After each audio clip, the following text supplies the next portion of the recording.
Be'ezrat Hashem, dans la Megillah d'Esther, la première fois où on nous parle de Mordechai, on va nous dire précisément de qui il descend, puisqu'on nous dit Ish Yehudi Aya Beshushan Abira. Il y avait un juif qui vivait dans la ville de Shushan, et qui était la capitale. Ushmo Mordechai, et son nom était Mordechai, Ben Yair, le fils de Yair, Ben Shimei, donc qui lui-même est le fils de Shimei, Ben Kish, qui lui-même est le fils de Kish, Ish Yemini, donc quelqu'un de la tribu de Binyamin. Et pour répondre et pour expliquer quelle était la nécessité de faire toutes ces précisions, le Chida va nous rapporter la Gemara. La Gemara nous dit que, en fait, lorsqu'on va rappeler l'ascendance de Mordechai, il ne faut pas considérer ces noms comme étant des noms propres de personnages, mais on peut également tirer un enseignement en les considérant comme des noms qui ont une véritable signification. Ben Yair, donc ce serait donc le fils de celui qui a éclairé, puisque le mot Yair vient de la racine or, qui veut dire la lumière. Ben Shimei, ce serait celui qui a entendu, puisque en fait Shimei vient de la racine Shema, qui signifie entendre. Et Ben Kish vient de la racine Leakish, qui signifie taper à une porte lorsqu'on veut toquer à la porte. Alors, quelle est l'importance de préciser cela? Nous dit la Gemara, en fait, on parle ici de quelle manière était reçue la prière de Mordechai lorsqu'elle était adressée, et de quelle manière est-ce que Hachem pouvait donc la recevoir. Donc, comment ça se passait? Ben Yair, c'est-à-dire qu'en fait, il pouvait éclairer tout le peuple d'Israël grâce à sa prière. Ben Shimei, donc qui se faisait entendre, puisque sa prière était entendue. Et Ben Kish, donc celui qui tapait à la porte, ça voudrait dire qu'en fait, Mordechai tapait au niveau des portes de la miséricorde au ciel pour qu'elles puissent s'ouvrir et que toutes les bénédictions d'Hachem puissent descendre sur le peuple d'Israël. Et selon cette explication de la Gemara, le Chida va nous poser la question en quoi est-ce qu'il y avait besoin de mentionner 3 qualificatifs pour la prière de Mordechai. On aurait très bien pu en choisir seulement l'un d'entre eux. Pourquoi est-ce qu'il y avait besoin des 3?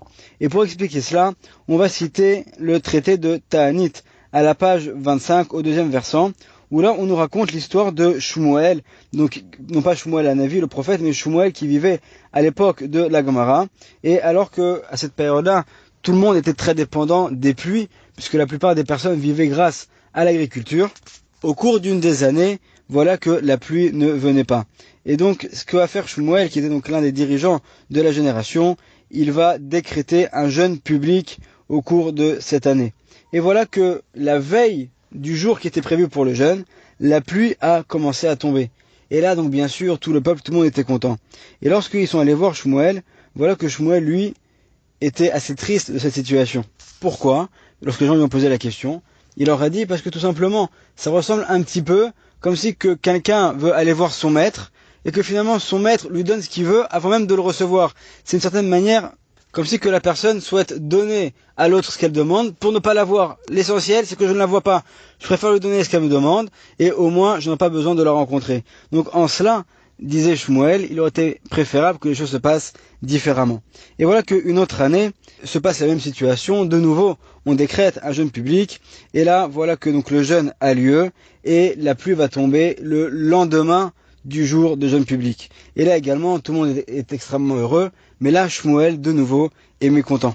Donc, de nouveau, ses élèves lui posent la question, mais comment se fait-il que tu n'es pas heureux? La pluie est enfin tombée. Et là, leur répond Shmuel, ça ressemble un petit peu comme si que quelqu'un insiste pour avoir quelque chose, il insiste à plusieurs reprises, et voilà que finalement l'autre personne qui n'a pas d'autre choix finit par lui céder et par lui donner. Alors là les élèves posent la question, ils disent mais alors à ce moment-là quelle est la situation idéale selon toi? Et là Shmuel leur donne un enseignement, il leur dit l'idéal c'est que la pluie arrive exactement au moment où on fait le jour du jeûne public cette prière particulière pour les pluies, lorsque à ce moment-là la pluie commence à tomber, ça montre que finalement les portes de la miséricorde se sont ouvertes et que Hachem a accepté notre prière avec joie. Et donc là, on a des raisons, nous aussi, de se réjouir pour la pluie qui est tombée. Donc selon l'enseignement de cette Gemara de Ta'anit, nous dit le Chida, on vient apprendre ici l'importance qu'avait la prière de Mordechai. Puisque pourquoi est-ce qu'on nous donne 3 qualificatifs? C'est pour montrer que finalement, on n'a pas affaire aux 2 premières situations qu'on a décrites dans la Gemara, mais plutôt à la 3e. Puisque lorsqu'on dit Ben Yair, donc celui qui a éclairé, on est éclairé lorsqu'on voit une personne face à face, on a devant soi un visage rayonnant, donc c'est un petit peu ce qu'on pourrait dire pour la prière de Mordechai, c'est-à-dire que c'était pas comme le premier cas qu'on a vu, où finalement Hachem donne à la personne pour ne pas l'avoir, si on pourrait s'exprimer ainsi, mais là au contraire, sa prière était reçue à bras ouverts. Et d'un autre côté, c'est pas non plus dans le cas où on donne pour ne plus entendre la personne. Là, on peut dire que la prière de Mordechai, il y avait également un plaisir de l'entendre, elle était reçue dans les cieux. Et c'est grâce à cela qu'on peut l'appeler également Ben Kish, donc celui qui va venir pour taper à la porte de la miséricorde et permettre qu'il y ait une prière pour tout le peuple d'Israël. Le Chida poursuit et nous explique que de la même manière qu'on voit ici que Mordechai a prié pour sa génération, on a également le même exemple des années plus tôt avec Moshe Rabbeinu qui prie dans sa génération. Et c'est la raison pour laquelle d'ailleurs il est écrit dans le Midrash que Moshe était préposé pour être le Goël, celui qui va permettre de délivrer le peuple de l'Égypte, de l'esclavage en Égypte, et Mordechai va être également préposé pour la Géoula, pour être celui également qui va causer la délivrance des années plus tard, à la fin des 70 ans d'exil, puisque l'histoire de Purim a lieu au cours de la période qui sépare la destruction du premier temple, et on est donc dans les 70 ans, à la fin des 70 ans, avant la reconstruction du deuxième. Et de la même manière qu'on a vu comment est-ce que Moshe est parti pour prier à Hachem et le supplier d'avoir pitié de son peuple et de leur pardonner leurs fautes, etc.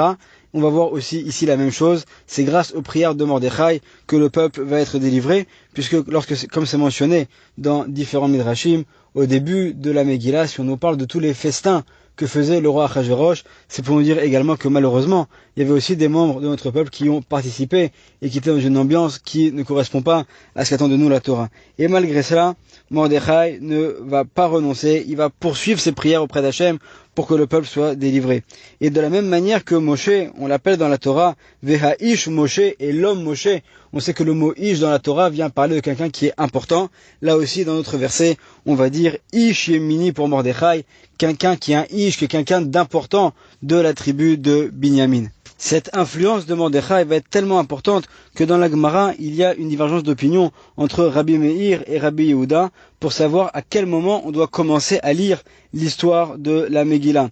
Et Rabbi Yehuda, lui, pense que carrément il faudrait commencer par ce verset-là, ce verset qui parle de Mordechai, et non pas comme nous, on en a l'habitude, et c'est finalement ce qui va être retenu comme étant la halakha selon Rabbi Meir, c'est-à-dire depuis le début de la Megillah qui parle de l'ascension au trône du roi Achashverosh. Tout ça pour nous montrer l'importance qu'a eu Mordechai dans sa génération, qui était comparé à Moshe dans la sienne.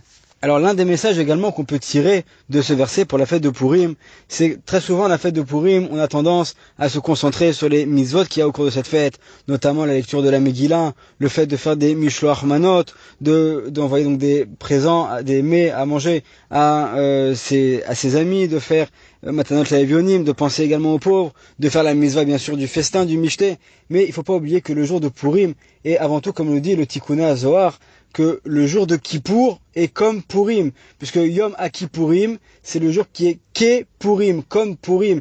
C'est-à-dire que le jour de Purim, on a ce jour-là une possibilité de prière, une force de prière dans notre peuple ce jour-là, qui est aussi forte que celle, et voire même plus, qu'on pourrait avoir le jour de Kippour. Ce jour-là, on passe du matin au soir à la synagogue, à jeûner, à supplier Hachem de nous pardonner.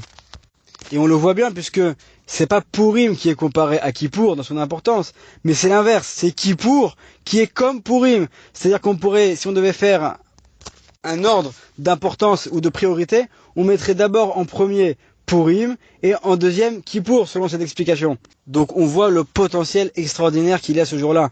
Et d'ailleurs il y a également une règle le jour de Purim, c'est que tout celui qui nous tend la main, on doit lui donner. Tout celui qui vient, lorsqu'on a un pauvre qui va venir, quelqu'un qui va nous demander de l'aider, ce jour-là on doit faire la charité et on doit lui donner sans commencer à vérifier est-ce que vraiment il mérite, est-ce que vraiment il est sincère dans sa démarche. Et c'est la même chose également en ce qui nous concerne vis-à-vis d'Hachem. De la même manière que nous dans ce monde-là, on va faire cela, on va faire la charité avec les personnes sans savoir si vraiment elles sont méritantes. Alors le jour de Purim, on prie que Hachem également fasse la même chose avec nous, que lorsque nous on va lui faire des demandes ce jour-là, dans notre prière, lui puisse nous accorder nos demandes, nous accorder nos prières, sans voir si vraiment on est méritant, tout simplement parce qu'on l'a demandé, alors il va nous le donner. Le jour de Purim est aussi un jour où on prend conscience que tout vient de la main d'Hachem, et que si on lit la Megillah telle qu'elle, on pourrait voir que c'est une succession d'événements a priori anodins qui finalement, dans leur ensemble, vont se succéder d'une manière qui va être parfaite puisque c'est la main d'Hachem qui est cachée dans la nature. Et donc, à partir du moment où on comprend cela, on comprend que tout dépend d'Hachem, c'est le meilleur moment, le jour de Purim, pour adresser une prière qui va être sincère à Hachem. On va lui demander de prier, de nous accorder ce qu'on nous demande pour nous-mêmes, également pour notre famille, mais aussi pour tout le peuple d'Israël, pour ne plus qu'il y ait de souffrance dans notre peuple, et que pour Bézat Hachem, nous ayons le mérite d'avoir un autre délivreur. Cette fois-ci, ce sera ni Moshe, ni Mordechai, mais ce sera le Mashiach, qui viendra nous délivrer. Bimera, Beyamenu, Uberachamim, Amen, Ve Amen, Chag Purim Samer.